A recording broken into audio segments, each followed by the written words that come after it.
പരിണയം. അക്ഷയുടെ നേർക്കുള്ള മാൻവിയുടെ നോട്ടവും സംസാരവും ഒന്നും അത്ര പിടിച്ചില്ലെങ്കിലും ആരോഗ്യ പ്രത്യേകിച്ച് ഭാവഭേദങ്ങളൊന്നുമില്ലാതെ അവരെ തന്നെ നോക്കി നിന്നു. ഇതെന്താ അക്ഷയുടെ തലമുടിയില്? പറഞ്ഞുകൊണ്ട് അക്ഷയുടെ തലയിൽ പറ്റിപ്പിടിച്ചിരിക്കുന്ന എന്തോ ഒരു പൊടി തട്ടും പോലെ മാൻവി ഭാവിച്ചു. പക്ഷെ അവൾ ആ മുടിയിലേക്ക് കൈ ചേർക്കും മുമ്പേ തന്നെ അക്ഷിത് അവളെ തടഞ്ഞിരുന്നു. ഏയ്, അതൊന്നും ഇല്ലടോ. ഞങ്ങൾ അല്പം മുമ്പ് ക്ഷേത്രത്തിൽ പോയിരുന്നു. ചിലപ്പോൾ അവിടെ നിന്ന് എന്തെങ്കിലും പറ്റിയതാകും. ആഹാ, താൻ എപ്പോൾ തുടങ്ങി ക്ഷേത്രത്തിൽ പോക്കൊക്കെ? മുൻപിതിലൊന്നും വിശ്വാസമില്ലായിരുന്നല്ലോ. അങ്കിള് പറഞ്ഞിട്ടുള്ളതുപോലെ ഒരു ഓർമ്മ. പരസ്പരം നന്നായി അറിയാവുന്ന രണ്ടു പേരെ പോലെയാണ് അവർ ഇരുവരും അടുത്തിടപഴകിയത്. അക്ഷയ് ഒഴിഞ്ഞു മാറാൻ ശ്രമിക്കുമ്പോഴും മാൻവി മനഃപൂർവ്വം അവൻ്റെ അടുത്തേക്ക് ഒട്ടിച്ചെല്ലുന്നത് കണ്ടു നിൽക്കുന്ന ഓരോരുത്തരുടെയും മുഖത്ത് വ്യക്തമാകുന്നുണ്ട്. ഗായത്രിക്കും അതിലത്ര താല്പര്യമൊന്നും തോന്നിയില്ല. ഒപ്പം അവളെ നോക്കി ഗായത്രി പല്ലിഞ്ഞെരിച്ചു. ആരോഗ്യം ഒന്നും മിണ്ടാതെ നിന്നതേയുള്ളൂ. ആ സമയം അക്ഷിത് തന്ത്രപൂർവ്വം മാൻവിയെ അവൻ്റെ അരികിൽ നിന്ന് മാറ്റി നിർത്തി. എന്നിട്ട് ആരോഗ്യയുടെ അടുത്തേക്ക് ചെന്നു. എങ്കിൽ പിന്നെ നമുക്ക് ഇറങ്ങിയാലോ? അക്ഷിത് ഇരിപ്പിടത്തിൽ നിന്ന് ഉയർന്നുകൊണ്ട് ചോദിച്ചതും വസുദേയും ദേവനും എല്ലാവരും പോകാനായി എഴുന്നേറ്റു. അതെന്തു പോകാം അക്ഷി? നീ കുറേ നാൾ കൂടി ഇവിടെ വന്നിട്ട് കുറച്ച് സമയം ഇവിടെ സ്പെൻഡ് ചെയ്തിട്ട് പോകാം. വേണ്ട മാൻവി, എനിക്കും ആരോഗ്യക്കും കുറച്ച് സ്ഥലങ്ങളിലൊക്കെ പോകാനുണ്ട്. ഞങ്ങൾ കുറേ പ്ലാൻ ചെയ്താണോ വന്നത്. അപ്പോഴാണ് മാൻവി ആരോഗ്യം ശ്രദ്ധിക്കുന്നത് പോലും. കണ്ണുകൊണ്ട് അവളെ ഒന്ന് അടിമുടി ഒഴിഞ്ഞു മാൻവി. ചുമ്മാ തല്ല ഇവൻ മൂക്കും കുത്തി വീണത്. തുളസിക്കതിര്, ചന്ദനം, നീണ്ട മുടി. ആഹാ, അവന്റെ കോൺസെപ്റ്റിനൊത്ത ഒരെണ്ണത്തെ തന്നെ. എന്തായാലും ഒത്തു കിട്ടിയല്ലോ ഒടുവില്. ഒട്ടും ഉടയാത്ത ശില്പം പോലെ ഒരുവൾ. മാൻവി കുടിലതയോടെ ഓർത്തു. അക്ഷി, പോകുന്നതൊക്കെ കൊള്ളാം, പക്ഷെ ഇടയ്ക്കൊക്കെ ഈ വഴി വരണം കേട്ടോ, മാൻവി സ്നേഹത്തോടെ പറഞ്ഞു. വരാം, അവൻ മറുപടിയും കൊടുത്തു. എല്ലാവരോടും യാത്ര പറഞ്ഞുകൊണ്ട് അവർ നാലുപേരും പോകാനായി ഇറങ്ങി. മുത്തശ്ശിയും മുത്തശ്ശനും മക്കളെ രണ്ടാളെയും ചേർത്ത് പിടിച്ച് മുത്തം കൊടുത്തു. അത് കണ്ടതും ഗായത്രി പുച്ഛഭാവത്തിലൊന്ന് ചിരിച്ചു. അർജുനെ ഒന്ന് നോക്കുക പോലും ചെയ്യാതെ ആരോഗ്യം ഇറങ്ങിപ്പോയത് അത് കണ്ടതും അവന്റെ മനസ്സിൽ എവിടെയോ ഒരു കൊളുത്തിവലിക്കൽ പോലെ തോന്നി.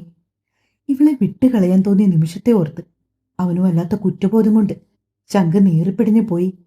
മാൻവി അപ്പോഴേക്കും ഉമ്മറപ്പടി വരെ എത്തി നിന്നു കൈവീശി കാണിക്കുന്നുണ്ട്. അക്ഷയാണെങ്കിൽ അതൊന്നും കണ്ടതായി പോലും ഭാവിച്ചില്ല. മനഃപൂർവ്വം ആരോഗ്യം ഇറിറ്റേറ്റ് ചെയ്യാനും അതുവഴി ആരോഗ്യക്കും അക്ഷതനോടെ എന്തെങ്കിലും പ്രശ്നങ്ങൾ ഉണ്ടാകുന്നെങ്കിൽ ഉണ്ടായിക്കോട്ടെ എന്ന് കരുതിയാണ് മാൻവി ഈ സാഹസമൊക്കെ കാട്ടിക്കൂട്ടിയത്. അതേസമയം ഇതൊക്കെ മുന്നേ മനസ്സിലാക്കിയ ആരോഗ്യ അതേപ്പറ്റി ഒരു വാക്കുപോലും അക്ഷതനോട് ചോദിച്ചില്ല. മറ്റുള്ളവർ തങ്ങളുടെ ലൈഫ് ഇല്ലാതാക്കാൻ വേണ്ടി എന്തെങ്കിലും ചെയ്യുകയാണ് എന്നൊരു ബോധ്യം ഉണ്ടായാൽ പിന്നെ അതിനെക്കുറിച്ചിട്ടൊരു സംസാരം പോലും ഉണ്ടാകാതിരിക്കുന്നതാണ് നല്ലതെന്ന് അവൾക്ക് തോന്നി. എന്തിനാണ് വെറുതെ? അവളൊക്കെ വെറും കൂതറയാണെന്ന് അല്ലെങ്കിൽ ഒറ്റ നോട്ടത്തിൽ മനസ്സിലാകും. എന്തായാലും അർജുന ആറ്റുനോറ്റ് കിട്ടിയ ഐറ്റം അത് സൂപ്പറാണ്. പിന്നെ മാൻവി താനിങ്ങനെ വേണ്ടാത്ത കാര്യങ്ങൾ അച്ചുവേട്ടനോട് ചോദിക്കുമ്പോൾ അവരുടെ പദ്ധതി വിജയിച്ചതുപോലെയായി പോവില്ലേ? തിരികെ വീട്ടിലേക്ക് പോകും വഴി ആരോഗ്യയുടെ ചിന്തകൾ സഞ്ചരിച്ചത് ആ വഴിയായിരുന്നു. അതേസമയം ഉമ്മറത്തു നിന്ന് കയറി വന്ന മാൻവിയെ അവജ്ഞയോടെ നോക്കി നിൽക്കുകയാണ് സുധർമ്മ. ഗായത്രി, പ്രായമുള്ള ആളുകളുള്ള വീടല്ലേ ഇത്? നിന്റെ മരുമോളോട് പറയരുതോ അല്പം കൂടി മാന്യമായി വസ്ത്രം ധരിക്കാന്? മുട്ടിന് മുകളിൽ നിൽക്കുന്ന അവളുടെ ചെറിയ ഇറുകിക്കിടക്കുന്ന ഷോർട്സിലേക്ക് നോക്കിക്കൊണ്ടാണ് സുധർമ്മ ചോദിച്ചത്. സത്യം പറഞ്ഞാൽ ഗായത്രിക്ക് വല്ലാത്ത ജാളിത തോന്നുന്നുണ്ടായിരുന്നു. അതും അക്ഷയും ദേവനും ഒക്കെ വന്നിരുന്നപ്പോൾ മാൻവി കോലം കെട്ടി ഇറങ്ങി വന്നത് കണ്ട് ഒരെണ്ണം കൊടുക്കാൻ വേണ്ടി കൈ തരിച്ചു വന്നതാ. പക്ഷേ വേറെ നിവൃത്തിയില്ലാതെ പോയി. അവർ രണ്ടാളും ഉള്ളപ്പോ എന്താച്ചാ ആയിക്കോട്ടെ. ഇതിപ്പോ അങ്ങനെയാണോ? ഈ വീട്ടിലേക്ക് പല പല ആവശ്യങ്ങൾക്കായി എത്ര പേര് വരും ഒരു ദിവസം? മാത്രമല്ല ആണുങ്ങളുള്ള വീടല്ലേ ഇത്? അമ്മ, അവരൊക്കെ ഇപ്പോഴത്തെ കുട്ടികളല്ലേ. വസുതയും മക്കളും വരുമെന്ന് ഓർത്തില്ലല്ലോ. തെറ്റാണെന്ന് അറിഞ്ഞിട്ടും ഗായത്രി മാൻവിയുടെ ഭാഗം പറഞ്ഞത് ന്യായീകരിക്കാൻ ശ്രമിച്ചതും സുധർമ്മയുടെ കത്തുന്ന നോട്ടത്തിൽ ഗായത്രി നാവ് വിലങ്ങിയതുപോലെ നിന്നുപോയി. അവളെപ്പോലെ പുതുതലമുറയിൽപ്പെട്ടൊരു കുട്ടി തന്നെ ആരോഹി. മാൻവിയേക്കാൾ അല്പം പ്രായം കുറവാണെങ്കിലേ ഉള്ളൂ അവൾക്ക്. ആരോഹി എത്ര മാന്യമായിട്ടാണ് വസ്ത്രം ധരിച്ചത്. നീ കണ്ടില്ലേ അവളെ?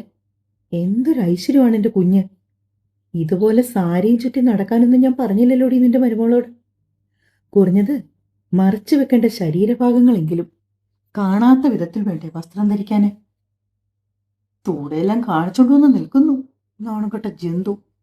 സുധർമ്മയുടെ ആ സംസാരം കേട്ടെങ്കിലും മാൻവിക്ക് തെല്ലും കൂസലില്ല. അവളതൊന്നും കേട്ടതായി പോലും ഭാവിക്കാതെ നേരെ ഡൈനിങ് ഹാളിലേക്ക് നടന്നു. മുത്തശ്ശിയുടെയും മുത്തച്ഛൻ്റെയും സംസാരം കേട്ട് ദേഷ്യത്തിൽ വന്ന അർജുൻ അവളെ പിടിച്ചു വലിച്ച് മുറിയിലേക്ക് കൊണ്ടുപോയി. എന്താ അർജുൻ, എന്തേ കാണിക്കുന്നത്? ഞാൻ ആഹാരം കഴിക്കാൻ പോയതല്ലേ? അവൾ അവനോട് കസർത്തു. ടീ പുല്ലേ, നിനക്കെന്താ അവനെ കാണുമ്പോ ഒരു ഇളക്കം? ആരെ കാണുമ്പോ? കാര്യം മനസ്സിലായെങ്കിലും മാൻവി അവനോട് ചോദിച്ചു. ഇപ്പൊ വന്നിട്ട് പോയ കോടീശ്വരനുമായിട്ട് നിനക്ക് എന്താടി ഇടപാട്? എന്റെ അടുത്ത് പോലും നീ ഇങ്ങനെ കൊഞ്ചിക്കുഴിഞ്ഞ് നിൽക്കാറില്ലല്ലോ. പറയ, അവനെ കണ്ടപ്പോ നിനക്ക് പണ്ടത്തെ പ്രേമം വീണ്ടും പൊട്ടിമുളിച്ചു വന്നോടി? മാൻവിയുടെ തോളിൽ കൈകൊണ്ടൊന്ന് തട്ടിക്കൊണ്ടാണ് അർജുൻ ചോദിക്കുന്നത്. അവൻ തള്ളുന്നതനുസരിച്ച് മാൻവി പിന്നോട്ട് നടക്കുന്നുണ്ട്. പിന്നോട്ട് നടന്നു നടന്ന് മാൻവി ചുവരിത്തട്ടി നിന്നി. അർജുന്റെ കൈകൾ അവളുടെ ഇടുപ്പിനെ ഒന്ന് കളഞ്ഞു. മാൻവിക്കത് നന്നായി തന്നെ വേദനിച്ചു. നന്നേ വെളുത്ത അവളുടെ ഇടുപ്പിന്റെ ഇരുവശങ്ങളിലും അർജുന്റെ വിരലടയാളം ചുവന്നു തിണർത്ത് കിടന്നു. അവൾ ഒറ്റ തട്ടിന് അവന്റെ കൈ തട്ടി മാറ്റി. ഞാൻ പല പ്രാവശ്യം പറഞ്ഞിട്ടുണ്ട്, നിങ്ങളുടെ ദേഷ്യവും എന്റെ മേ തീർക്കാൻ വരരുതെന്ന്. ഇത് ലാസ്റ്റ് വാണിംഗ് ആണ്, പറഞ്ഞില്ലെന്ന് വേണ്ട. പിന്നെ 2 തല്ല് തന്നാലും എല്ലാം കേട്ട് കണ്ണു നിറച്ച് മിണ്ടാതെ നിൽക്കാൻ ഞാൻ ആരോഗ്യമല്ല. അതും കൂടി ഓർമ്മയുണ്ടാകണം. പിന്നെ അവളുടേതുപോലെയൊരു ദരിദ്രവാസി കുടുംബം അല്ല എൻ്റേത്. കാര്യങ്ങളൊക്കെ വ്യക്തമായി അറിയാലോ. അതുകൊണ്ട് നിങ്ങൾ അധികം നിഗളിച്ചാൽ ഞാൻ എൻ്റെ വീട്ടിലേക്ക് തിരികെ പോകും. എൻ്റെ വീട്ടുകാരനെ ഇരു കൈ നീട്ടി സ്വീകരിക്കും. നഷ്ടം നിങ്ങൾക്ക് മാത്രമായിരിക്കും. എങ്കിൽ പോടി, നീ പോയി വേറൊരുത്തിനെ കണ്ടുപിടിക്കേ. ഓ പിന്നെ, നിങ്ങളും കൂടുതൽ പുണ്യാളനാകാനൊന്നും ശ്രമിക്കണ്ട. നിങ്ങളുടെ മറ്റവൾ ഉടുത്തൊരുങ്ങി നിന്നപ്പോൾ ഞാൻ കണ്ടിരുന്നു വായും തുറന്ന് അവളെ നോക്കി നിൽക്കുന്നത്. അങ്ങനെ പറയുവാണെങ്കിൽ എന്നേക്കാൾ കൂടുതൽ നഷ്ടബോധം നിങ്ങൾക്കില്ലേ? അതും പറഞ്ഞുകൊണ്ട് മാൻവി ഡോർ തുറന്ന് പുറത്തേക്കിറങ്ങിപ്പോയപ്പോൾ അർജുൻ അടിയേറ്റതുപോലെ ഒരു നിൽപ്പ് നിന്ന് പോയി. അവൾ ആരെയും ശ്രദ്ധിക്കാതെ അവൾക്ക് വേണ്ടുന്ന ആഹാരം എടുത്ത് കഴിച്ചു. പ്ലേറ്റ് ഇവിടെ വെച്ച് കൈയും കഴുകി നേരെ വീണ്ടും മുറിയിലേക്ക് തന്നെ കയറിപ്പോയി. അർജുൻ അപ്പോഴും വല്ലായ്മയോടെ തലയ്ക്ക് കൈതാങ്ങി മുറിയെ തന്നെ ഇരിക്കുകയാണ്. തനിക്ക് അബദ്ധം പറ്റിപ്പോയി. താൻ വിചാരിച്ച പോലെ ഒരു പെണ്ണല്ല ഇവള്. അഹങ്കാരം തലയ്ക്ക് മേലെ എടുത്തു വെച്ച് നടക്കുന്നവൾ.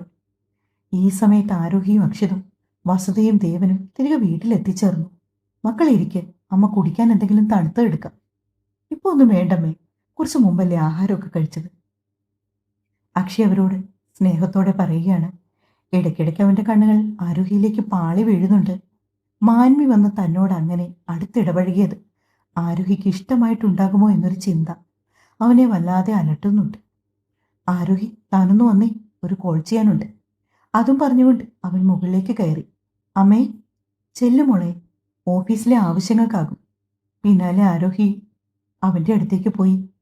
അവൾ അകത്തേക്ക് കയറിയ മാത്രമേ തന്നെ അക്ഷിത് പെട്ടെന്ന് ഡോർ അടിച്ച് ലോക്ക് ചെയ്തു.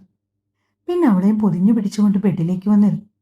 കട്ടിലിരിക്കുന്ന അക്ഷയുടെ മടിയിലായിട്ടാണ് ആരോഹി ഇപ്പോൾ ഇരിക്കുന്നത്. എടോ, സീരിയസ്ലി ഞാൻ പറയുവാണ്, മാൻവി അങ്ങനൊന്നും ബിഹേവ് ചെയ്യുന്നു ഞാൻ ഒട്ടും പ്രതീക്ഷിച്ചതല്ല. അതും പ്രത്യേകിച്ച് അവളുടെ ഹസ്ബൻഡിൻ്റെയും അവരുടെ ഫാമിലിയുടെയും മുമ്പിൽ വെച്ച്. അക്ഷിത് എന്താണ് പറഞ്ഞു വരുന്നതെന്ന് മനസ്സിലായി. വരാൻ ആരോഗ്യക്ക് കുറച്ച് സമയമെടുത്തു. തനിക്കത് ഫീലായെങ്കിൽ ഐ എം റിയലി സോറി. അച്ചുവേട്ടൻ ഇത് എന്തൊക്കെയാ പറയുന്നേ? നിങ്ങൾ പഴയ ഫ്രണ്ട്സ് അല്ലേ? പിന്നെ മാൻവിക്ക് അച്ചുവേട്ടനെ ഇഷ്ടമായിരുന്നു എന്ന് എനിക്കറിയാം. അതൊക്കെ കഴിഞ്ഞുപോയ കാര്യങ്ങളല്ലേ. തൽക്കാലം ആരുടെയും പാസ്റ്റ് ഒന്നും ചെക്ക് ചെയ്യാൻ ഞാൻ വരില്ല. എനിക്കതിൻ്റെ ആവശ്യമില്ല. ഇപ്പോൾ എനിക്കൊപ്പമുള്ള അച്ചുവേട്ടൻ എങ്ങനെയാണോ അത് മാത്രം അറിഞ്ഞാൽ മതി എനിക്ക്. അവൾ സ്നേഹത്തോടെ അവന്റെ മുഖം കൈക്കുമ്പിളിലേക്കെടുത്ത് നെറ്റിയിലേക്ക് ചുണ്ട് ചേർത്തു. ഞാനോർത്തു തനിക്ക് പിണക്കായി കാണുമെന്ന്. ഏയ്, ആ ചേള് പെണ്ണിനെ കണ്ടതുകൊണ്ട് എൻ്റെ ഏട്ടനോട് എനിക്ക് പിണക്കോ? കഷ്ടം. അവൾ അവന്റെ കവളിൽ ഒന്ന് പിച്ചി. എന്നെ ഇങ്ങനെയൊക്കെയാണോ ഓർത്തു വെച്ചേക്കുന്നത്? അല്ലടോ, എന്നാലും എന്തൊക്കെയോ. വേണ്ട വേണ്ട, അനാവശ്യമായിട്ടുള്ള ഒരു ചിന്തയും ഈ മനസ്സിൽ വരാൻ പാടില്ല കേട്ടോ. ഓ ഗോഡ്, താങ്ക് യു, അക്ഷിത് നെടുവീർപ്പെട്ടുകൊണ്ട് പറഞ്ഞു. ആരോഗ്യ സംശയത്തോടെ അവന്റെ മുഖത്തേക്ക് നോക്കി. അല്ല, ഞാൻ കരുതി തനിക്കതൊന്നും ഡൈജസ്റ്റ് ആവില്ലായിരിക്കുമെന്ന്. ഏയ്, എനിക്ക് അങ്ങനെയുള്ള പ്രശ്നങ്ങളൊന്നുമില്ല. പിന്നെ ചിലപ്പോൾ മാൻവി അച്ചുവേട്ടനോട് അങ്ങനെ അടുത്തിടപഴകിയത്. നമ്മുടെ ലൈഫിൽ അതിനെ ചൊല്ലി എന്തെങ്കിലും പ്രശ്നങ്ങൾ ഉണ്ടാകുന്നെങ്കിൽ ഉണ്ടായിക്കോട്ടെ എന്ന് കരുതിയാവും. തൽക്കാലം ആ വഴിയെ ചിന്തിക്കാനും പ്രവർത്തിക്കാനും ഒന്നും എനിക്ക് താല്പര്യമില്ല. ഞാൻ വേഗം ഡ്രസ്സ് മാറിയിട്ട് താഴേക്ക് ചെല്ലട്ടെ. അമ്മ ഒറ്റയ്ക്കല്ലേ ഉള്ളൂ അടുക്കളയിൽ. ആരോഗ്യ അവനെ ഒന്ന് നോക്കിക്കൊണ്ട് ആ കവിളിലൊന്ന് മുത്തി മടിയിൽ നിന്ന് എഴുന്നേറ്റു. അക്ഷിത് അവളെ പിടിച്ചു വലിച്ച് വീണ്ടും അവന്റെ മടിയിലേക്ക് എത്തി. സാരിക്കിടയിലൂടി വെളിവായ അവളുടെ വയറിലൂടി അവന്റെ വിരലുകൾ മെല്ലെ ഇഴഞ്ഞു. ഒടുവിൽ ലക്ഷ്യസ്ഥാനം കണ്ടെത്തിയതുപോലെ വിരലുകൾ ആ ചുഴിയിൽ അമർന്നു. ആരോഗ്യം ഒന്ന് പിടഞ്ഞുകൊണ്ടുയർന്നു. അവളുടെ കണ്ണുകൾ കൂമ്പിയടഞ്ഞു പോയിരുന്നു. അക്ഷിതിന്റെ അതിരങ്ങൾ അവളുടെ കഴുത്തിലേക്ക് അമർന്നു. കഴുത്തിലെ നീല ഞരമ്പിൽ ഒന്ന് മുത്തിക്കൊണ്ടവൻ അവളിൽ നിന്ന് അകന്നു മാറാൻ തുടങ്ങിയത്. വല്ലാത്തൊരു ഉന്മാദത്തോടെ ആരോഹി അവനെ വീണ്ടും അവിടേക്ക് ചേർത്ത് പിടിച്ചു. അവൻ അവളുടെ മാറിൽ നിന്ന് നീതി തടർത്തി മാറ്റി. അവളുടെ മാറിൽ ചുറ്റിപ്പിടഞ്ഞു കിടക്കുന്ന ആലിലെ താലിയിൽ ഒന്ന് മുത്തി നുണഞ്ഞവൻ അവന്റെ ശ്വാസച്ചൂട് അവളുടെ നെഞ്ചിലേക്ക് പതിഞ്ഞതും സ്വർണ്ണ നിറത്തിലെ രോമരാജികൾ ഉയർന്നു. അവളുടെ ശരീരവും മനസ്സും മറ്റെന്തിനോ വേണ്ടി കൊതിച്ചു. തുടരും. പനി ആയതുകൊണ്ടാണ് ചെറിയ പാട്ട്. മാംഗല്യം നാളത്തെ രാട്ടോ. എല്ലാവരും ഒന്ന് അഡ്ജസ്റ്റ് ചെയ്യണേ. സ്നേഹത്തോടെ മിത്ര. Thank you.